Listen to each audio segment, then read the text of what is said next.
Welcome. आज के video में बात करेंगे divergence and curl of A vector field. उसके अलावा इससे रिलेटेड कुछ प्रॉब्लम सॉल्व करेंगे। साथ ही साथ हम ये डिस्कस करेंगे कि किसी वेक्टर फील्ड को सोलेनॉइडल कब बोलते हैं, इरोटेशनल फील्ड क्या होता है और कंजर्वेटिव फोर्स के बारे में हम कैसे पता कर सकते हैं। तो वीडियो के अंत तक बने रहें। अगर आप इस चैनल पर नए हैं तो चैनल को सब्सक्राइब कर लें और वीडियो को लाइक कर दें। आइए शुरू करते हैं। सबसे पहले बात करेंगे डाइवर्जेंस के बारे में। ठीक है, तो डाइवर्जेंस किस चीज़ का निकालते हैं? डाइवर्जेंस हम निकालते हैं ऑफ ए वेक्टर फील्ड। ये बहुत महत्वपूर्ण है आपके लिए समझना कि जब भी हम डाइवर्जेंस की बात करते हैं तो डाइवर्जेंस हम निकालते हैं वेक्टर फील्ड का। कैसे डिफाइन करते हैं डाइवर्जेंस? मान लो हमें डाइवर्जेंस निकालना है, वेक्टर फील्ड है हमारा v। ठीक है, तो ये डिफाइन कैसे होता है? ये डिफाइन होता है डेल डॉट v। ठीक है, डेल क्या होता है? डेल ऑपरेटर के बारे में हम पहले बातचीत कर चुके हैं पिछली वीडियो में। ये ऑपरेटर है i del by del x plus j del by del y plus k del by del z. इस ऑपरेटर को हम बोलते हैं डेल ऑपरेटर। और मान लीजिए कि हमारा जो v वेक्टर है उसके कंपोनेंट इस तरह से हैं। v1 i cap x direction में उसका कंपोनेंट v1 है, y डायरेक्शन में उसका कंपोनेंट v2 है और z डायरेक्शन में उसका कंपोनेंट v3 है। ठीक है, तो अगर हम इसको इवैल्यूएट करें तो हमें क्या मिलेगा? डॉट प्रोडक्ट अगर हम ले रहे हैं तो i और i1 हो जाएगा, तो यहाँ से हमें मिलेगा del v1 by del x plus next हमें मिलेगा del v2 by del y और फिर हमें मिलेगा del by del z of v3। तो ये जो क्वांटिटी है वो एक स्केलर क्वांटिटी है। इस बात को आप ध्यान से समझिए। तो किसी वेक्टर फील्ड का जो डाइवर्जेंस होता है वो एक स्केलर क्वांटिटी होता है। उसके अलावा अगर मैं आपसे पूछूं कि कर्ल क्या होता है, प्रॉब्लम्स भी हम लेने वाले हैं, पहले एक बार डेफिनेशन को देख लें। तो curl of A vector field को हम डिफाइन करते हैं डेल क्रॉस वी से। ठीक है, ये कैसे डिफाइन होगा? तो डेल क्रॉस वी जो है वो डिफाइन करने के लिए अगर आपने वेक्टर्स के क्रॉस प्रोडक्ट के बारे में पढ़ा होगा तो आपको आइडिया होगा। हम क्या करते हैं, हम लेते हैं आई जे और के। ठीक है, और साथ ही साथ जो हमारा यहाँ पे सेकंड रो होता है उसमें हम लिखते हैं del by del x, del by del y और डेल बाई डेल जेड। ठीक है, और जो v का कंपोनेंट है, जैसे यहाँ पे x कंपोनेंट v1 है, y कंपोनेंट v2 है और z कंपोनेंट v3 है, तो ये हम डिटर्मिनेंट कैलकुलेट करते हैं। अब इस डिटर्मिनेंट को कैसे कैलकुलेट करना है? आई होप आप डिटर्मिनेंट का एक्सपेंशन जानते होंगे। मैं इसको फर्स्ट रो के एलोंग एक्सपैंड कर रहा हूँ। तो यहाँ पे मेरा आ रहा है i और यहाँ से हमें क्या मिलेगा? Del by del y of v3। So इसको हम लिख सकते हैं del v3 by del y. फिर del by del z of हमें मिलेगा v2। सो हमें मैं इसको लिखूंगा del by del z of v2। ठीक है, फिर हम लिखते हैं माइनस जे। ठीक है, और del by del x of v3। तो यहाँ पे हम लिखेंगे del by del x of v3 और del by del z of v1। So minus del by del z of v1 और फिर हम लिखेंगे प्लस के। और आप समझ पाए होंगे कि del by del x of v2, तो यहाँ पे हम लिखेंगे del v2 by del x और minus del by del y of v1। तो हम यहाँ पे लिखेंगे del v1 by del y और ब्रैकेट को क्लोज कर देंगे। ठीक है, तो ये जो है हमारा क्या होता है? कर्ल होता है।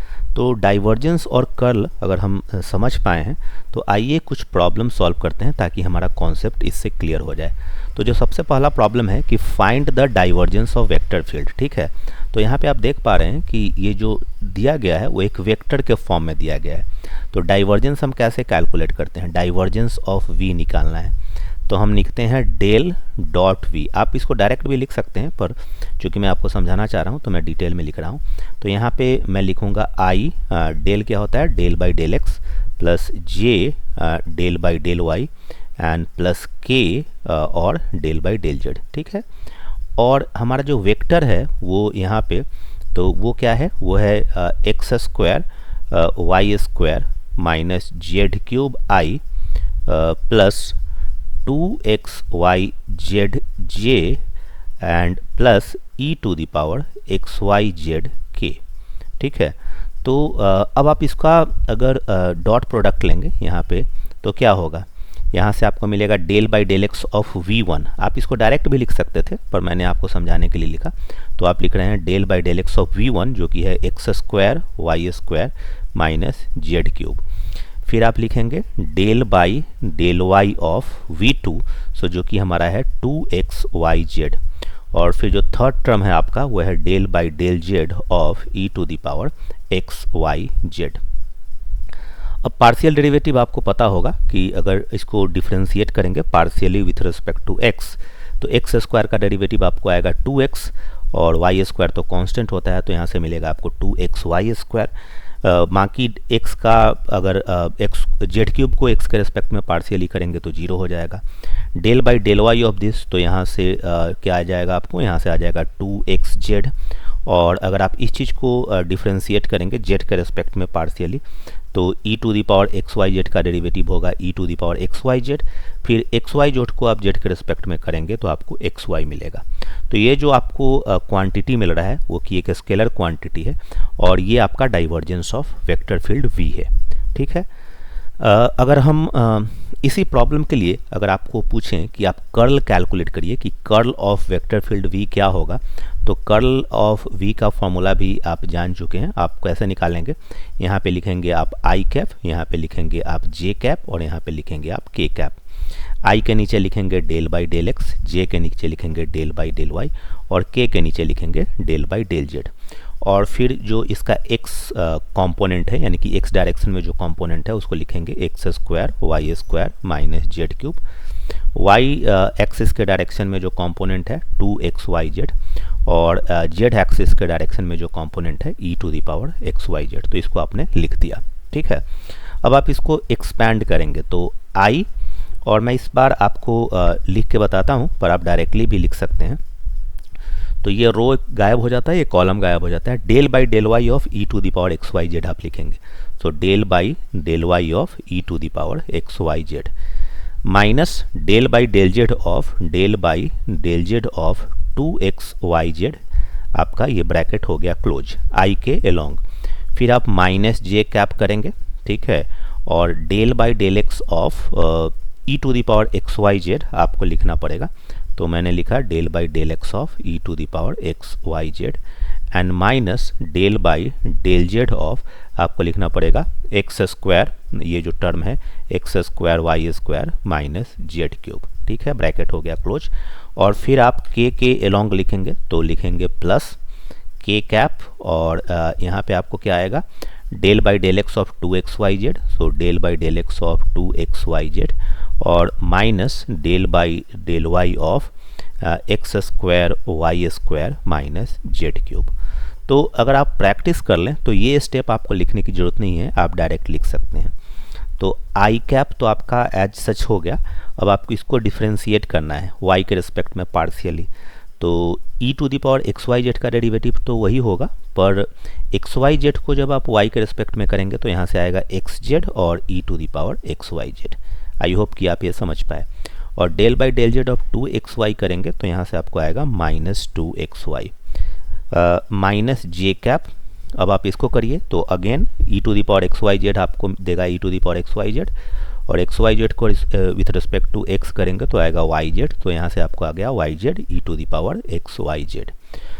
और del by del z of this term करेंगे तो पहले में तो कोई जेड नहीं है पर दूसरे में है जेड क्यूब माइनस साइन के साइन, तो ये माइनस और ये माइनस प्लस हो गया और जेड क्यूब का डेरिवेटिव हो गया 3z स्क्वायर। ये ब्रैकेट हो गया क्लोज और प्लस के। अब आप इस पे आ जाइए तो del by del x of 2xyz क्या होगा, यहाँ से आपको आएगा 2yz और del by del y of this तो वाई स्क्वायर आपको देगा 2y, तो यहाँ से आएगा आपको माइनस 2x स्क्वायर वाई। तो आप यहाँ पे लिख देते हैं माइनस 2x स्क्वायर वाई। तो ये आपका आंसर हो गया, आई का कंपोनेंट, जे का कंपोनेंट और के का कंपोनेंट। और ये आपने क्या कैलकुलेट किया, आपने कैलकुलेट किया कर्ल।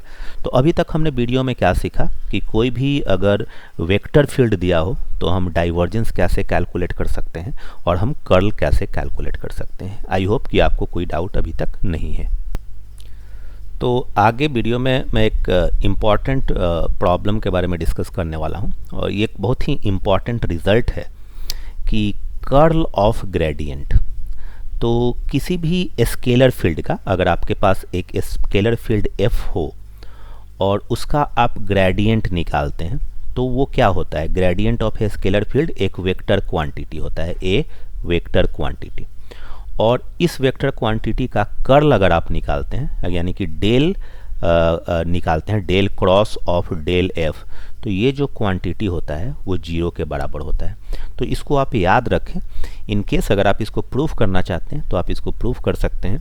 मैं ये प्रूफ आपके लिए छोड़ रहा हूँ, ये बेसिक डेफिनेशन का यूज़ करके आप इसको प्रूफ कर सकते हैं, पर ये रिजल्ट याद करना बहुत ज़रूरी है, curl of gradient of f is equal to 0। ठीक है। उसी तरह से एक और भी इंटरेस्टिंग रिजल्ट है कि डाइवर्जेंस ऑफ कर्ल। तो मान लीजिए कि आपका एक वेक्टर फील्ड है v, ठीक है। तो अगर आपका वेक्टर फील्ड v है तो उसका आप कर्ल निकालेंगे, तो कर्ल ऑफ जो वेक्टर फील्ड होगा वो भी एक वेक्टर होता है। ये आई होप कि आपको ये बात समझ में आ गई है। मैं उस बात को दोबारा रिपीट करता हूँ। हमने अभी तक 3 चीज़ों के बारे में पढ़ा है। पिछले वीडियो में हमने पढ़ा था ग्रेडियंट के बारे में, और यहाँ पे हमने सीखा डाइवर्जेंस के बारे में और कर्ल के बारे में। तो ग्रेडियंट हम निकालते हैं स्केलर फील्ड का, और जो डाइवर्जेंस और कर्ल निकालते हैं वो निकालते हैं वेक्टर फील्ड का। तो जो ग्रेडियंट होता है स्केलर फील्ड का वो होता है एक वेक्टर, ठीक है, ये इसको आप ध्यान रखिए। जो डाइवर्जेंस होता है वेक्टर फील्ड का वो होता है ए स्केलर, ठीक है।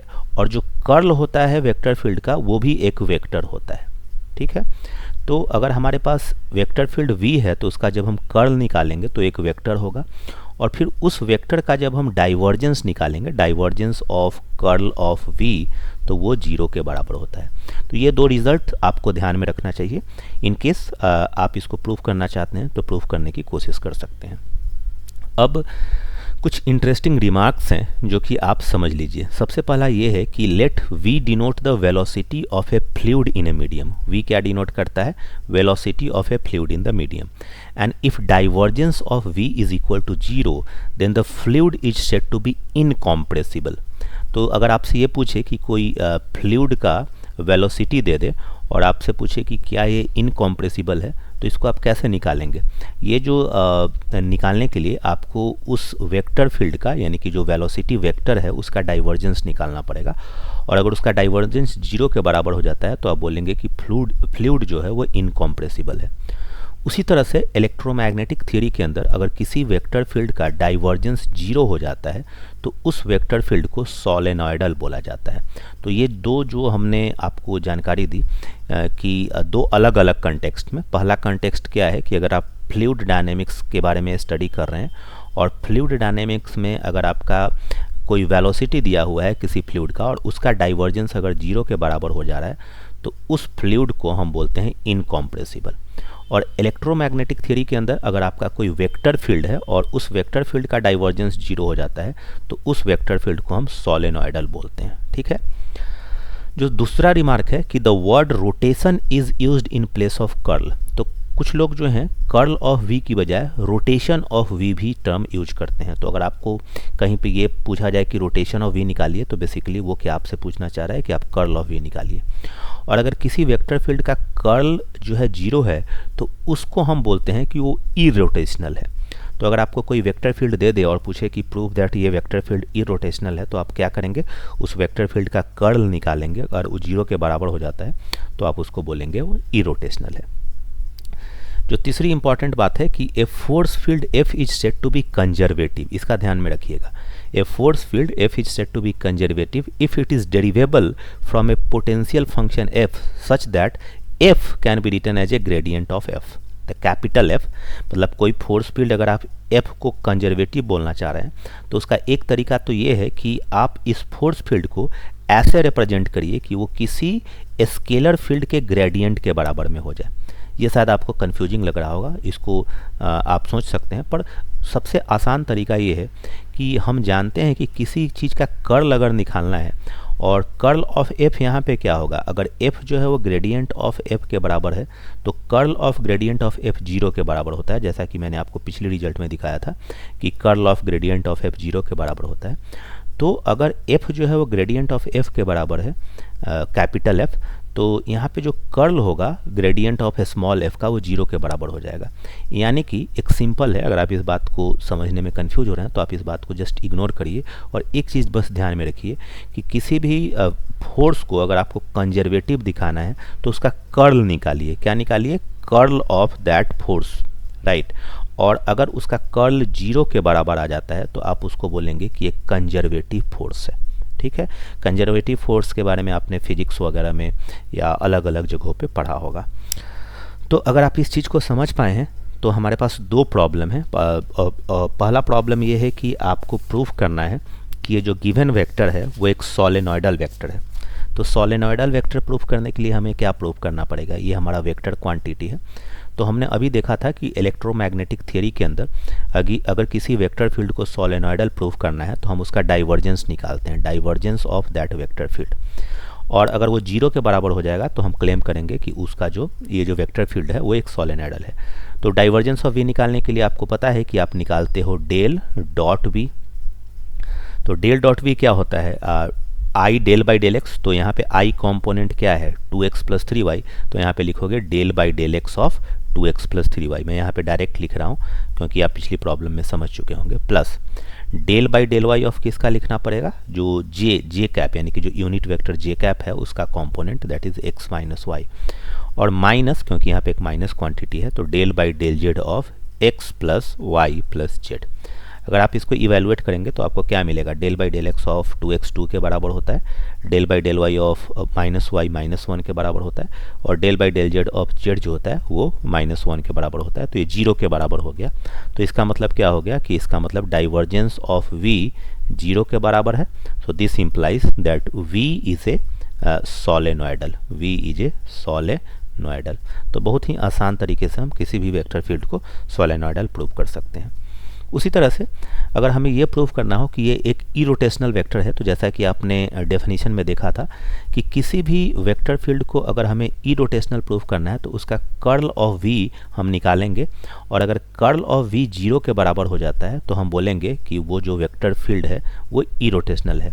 तो कर्ल ऑफ v निकालने के लिए आप क्या करते हैं? आप आई जे के कैप लेते हैं, फिर आप लिखते हैं डेल बाई डेल एक्स, आप लिखते हैं डेल बाई डेल वाई, और आप लिखते हैं डेल बाई डेल जेड। और i का जो कंपोनेंट है जो कि है 3x square y square z to the power 4, j का जो कंपोनेंट है वो है 2x cube y z to the power 4, और जो z का कंपोनेंट है वो है 4x cube y square z cube. ठीक है, और इसको हम क्लोज कर देंगे। अब हम क्या करने वाले हैं?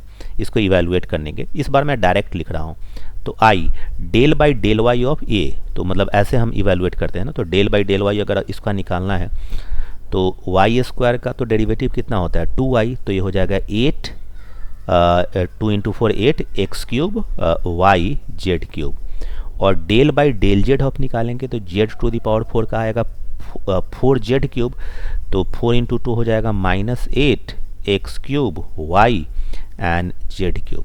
ठीक है, उसी तरह से अगर आप दूसरे टर्म के लिए जाएं, यहाँ पे जाएं, तो माइनस जे कैप। अब आपको क्या करना है? Del by del x of ये क्वांटिटी निकालना है, तो इसको x के रिस्पेक्ट में डिफ्रेंशिएट करना है। तो 4 तो ऑलरेडी है, एक्स क्यूब का डेरिवेटिव आपका हो जाएगा 3x स्क्वायर, वाई स्क्वायर और जेड क्यूब को तो कांस्टेंट लेना होता है, तो 4 इंटू 3 कितना हो जाएगा? 12 एक्स स्क्वायर वाई स्क्वायर और जेड क्यूब, और minus del by del z इसका निकालना है। तो जेड टू द पावर 4 का आएगा 4 जेड क्यूब, सो 4 इंटू 3 आ जाएगा 12 x square y square z cube. और फिर हम निकालेंगे के कैप। तो के कैप कैसे निकालेंगे? Del by del x of this, तो एक्स इसका डेरिवेटिव निकालेंगे, एक्स क्यूब का आएगा 3x square, so 3 into 2 6 x square y z to the power 4, and minus del by del y निकालेंगे तो ये 2i आएगा। तो यहाँ से आएगा 3 इंटू 2 6, सो आएगा 6 x square y z to the power 4। तो आप क्लियरली देख पा रहे हैं कि ये जो टर्म है 8x³ एंड -8x³ तो ये दोनों कैंसिल हो गया। यहाँ पे 12x² है, यहाँ पे भी 12x² है, तो ये भी कैंसिल हो गया। और यहाँ पे 6x² और ये दोनों टर्म बराबर है तो कैंसिल हो गया। तो अल्टीमेटली आपको मिल क्या रहा है, आपको मिल रहा है 0, यानी कि कर्ल ऑफ v 0 है। तो इसका मतलब आप कंक्लूड कर सकते हैं कि जो v है वो इरोटेशनल वेक्टर है। ठीक है, तो v इज़ इरोटेशनल। बड़ा ही आसान ये क्वेश्चन होता है। आगे बढ़ते हैं, एक और प्रॉब्लम लेते हैं, और इस प्रॉब्लम में हम ये प्रूफ करना चाहते हैं कि जो वेक्टर फील्ड डिफाइन किया गया है वो एक कंजर्वेटिव फोर्स है। तो जो हमें दिखाना है कि prove that the vector field defined by this is a conservative. तो कंजर्वेटिव के लिए भी हमने दिखाया था कि कर्ल ऑफ v हमें निकालना है, और अगर ये 0 के बराबर हो जाएगा तो हम उस फोर्स फील्ड को कंजर्वेटिव फोर्स फील्ड बोलते हैं। ठीक है, तो कर्ल ऑफ v निकालने के लिए आप क्या करेंगे, आप कर्ल ऑफ अगर v निकालना है तो इस बार आई थिंक आप क्विकली निकाल पाएंगे। i j k first line में लिखते हैं, फिर सेकंड लाइन में आप लिख लेते हैं del by del x, del by del y और डेल बाई डेल जेड। और फिर आपको क्या लिखना होता है, i का जो कंपोनेंट है, तो यहाँ से एक्स वाई जेड है और यहाँ से वाई जेड है, तो यहाँ से आपको आएगा x y square z square. I hope you got it. यहाँ पे x इंटू जेड है तो ये x square y z square आएगा, तो x square y z square. और एक्स वाई है तो यहाँ से एक्स स्क्वायर वाई स्क्वायर और जेड के बराबर ये आएगा। ठीक है, अब आप इसको इवेलुएट करिए तो देखिए क्या होता है, i cap del by del y of this, तो वाई स्क्वायर का डेरिवेटिव क्या होता है 2y, तो यहाँ से आएगा 2x² let me write 2x² and minus del by del z of this, तो यहाँ से भी आएगा -2x²। फिर आएगा आपका माइनस जे कैप, तो del by del x of this, तो यहाँ से आएगा 2xy² और minus del by del z of this, तो आएगा -2xy²। और फिर आएगा आपका प्लस के कैप, तो del by del x of this, तो यहाँ से आएगा 2xyz² and minus del by del y of this, तो यहाँ से आएगा -2xyz²। तो I think you can clearly see कि यहाँ पे ये टर्म और ये टर्म कैंसिल हो जाएगा, यहाँ पे ये टर्म और ये टर्म कैंसिल, और यहाँ भी ये टर्म और ये टर्म कैंसिल। तो अंत में आ गया 0, यानी कि हम कंक्लूड क्या कर सकते हैं कि जो v है वो कंजर्वेटिव है। ठीक है, तो हमने इस वीडियो में क्या सीखा, हमने सीखा कि किसी भी वेक्टर को अगर कोई भी वेक्टर फील्ड दिया हो तो उसका हम क्या निकाल पाएंगे, हम उसका डाइवर्जेंस और कर्ल कैसे निकालते हैं। तो पहले तो हमने कैलकुलेट करना सीखा, उसके बाद हमने सीखा कि किसी भी वेक्टर फील्ड को सोलेनॉइडल प्रूफ करना है तो कैसे प्रूफ करेंगे, उसका डाइवर्जेंस हम 0 दिखा देंगे। अगर किसी भी वेक्टर फील्ड को अगर हमें प्रूफ करना है कि वो एक कंजर्वेटिव है तो उसका कर्ल हम 0 दिखा देंगे, और साथ ही साथ अगर हमें प्रूव करना हो कि वो इरोटेशनल है तो उसका भी हम कर्ल 0 दिखाते हैं। साथ ही हमने 2 इम्पॉर्टेंट रिजल्ट के बारे में समझा कि किसी भी स्केलर फील्ड का अगर ग्रेडियंट लें और फिर उसका कर्ल लें तो वो 0 के बराबर होता है, यानी कि curl of gradient of f is 0। तो एक इम्पॉर्टेंट रिजल्ट है, इसको आपको याद रखना पड़ेगा। और साथ ही साथ ये भी एक इम्पॉर्टेंट रिजल्ट है कि divergence of curl of v is equal to 0। तो इस वीडियो में हमने जो चीज़ें बात की हो सकता है आपको पता चल गया हो। अगर आपको ये वीडियो पसंद आया और आपने इससे कुछ सीखा तो वीडियो को ज़रूर शेयर करें अपने मित्रों के साथ, वीडियो को लाइक भी करें, चैनल को सब्सक्राइब करना ना भूलें। इस वीडियो में इतना ही, अगले वीडियो में दोबारा मिलेंगे नए टॉपिक के साथ। धन्यवाद and have a great day.